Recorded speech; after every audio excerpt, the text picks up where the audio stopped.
ilmu dan amalan zikrullah paling banyak disentuh oleh Allah dalam Quran berbanding dengan ilmu dan amalan lain, termasuklah ilmu dan amalan yang berkait dengan solat yang diperlukan ke yang disunatkan, amalan yang berkait dengan puasa, amalan yang berkait dengan ibadat haji, ibadat korban, amalan yang bersangkutan dengan hukum hakam jinayah, hukum hakam tata negara, hukum hakam perkahwinan atau munakahat, dan seluruh amalan-amalan lain.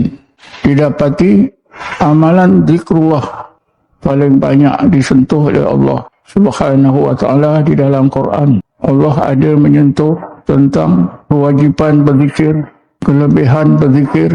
Allah terangkan bahaya atau keburukan orang yang tidak berzikir, dan berbagai-bagai aspek berkaitan dengan zikir Allah sebut dalam Quran, sehingga kaedah zikir pun Allah ajarkan.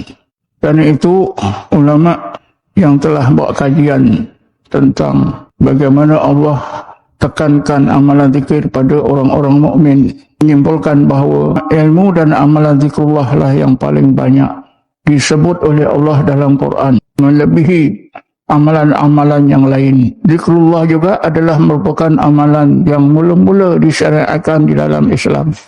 Zikrullah juga disebut oleh Allah, wala zikrullahi akbar, dan sesungguhnya hikmah kebaikan zikir itu lebih besar, lebih banyak berbanding dengan solat, berbanding dengan amalan-amalan lain. Perjalanan Rasulullah pun dimulai dengan zikrullah. Perjalanan umatnya juga dimulai dengan zikrullah. Sempurnanya apa saja amalan yang diperlukan, yang disunatkan pun bergantung kepada zikrullah. Dan Rasulullah SAW sendiri pun sepanjang masa sentiasa duduk dalam zikrullah. Wa kana Rasulullah SAW yadhkur rabbahu kulla ahyanihi. Sayyidatina Aisyah melaporkan, Rasulullah SAW itu sentiasa ingatkan Tuhannya Allah sepanjang masanya. Rasulullah juga bersabda, inna aynaya tanamani wa la yanamu qalbi. Sesungguhnya dua mataku menidurkan aku, tapi hatiku tak tidur. Karena semasa Rasulullah tidur, hatinya terus secara otomatik menyebut, berzikir, menyebut Allah, Allah, Allah. Dan zikrullah juga sangat-sangat dititik beratkan oleh Rasulullah dan para sahabat.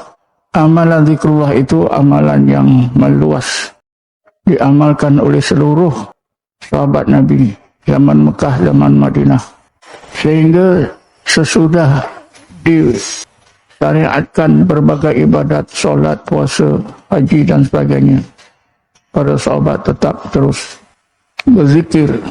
Tapi akhir zaman seperti zaman kita ini, suasana itu dah hilang.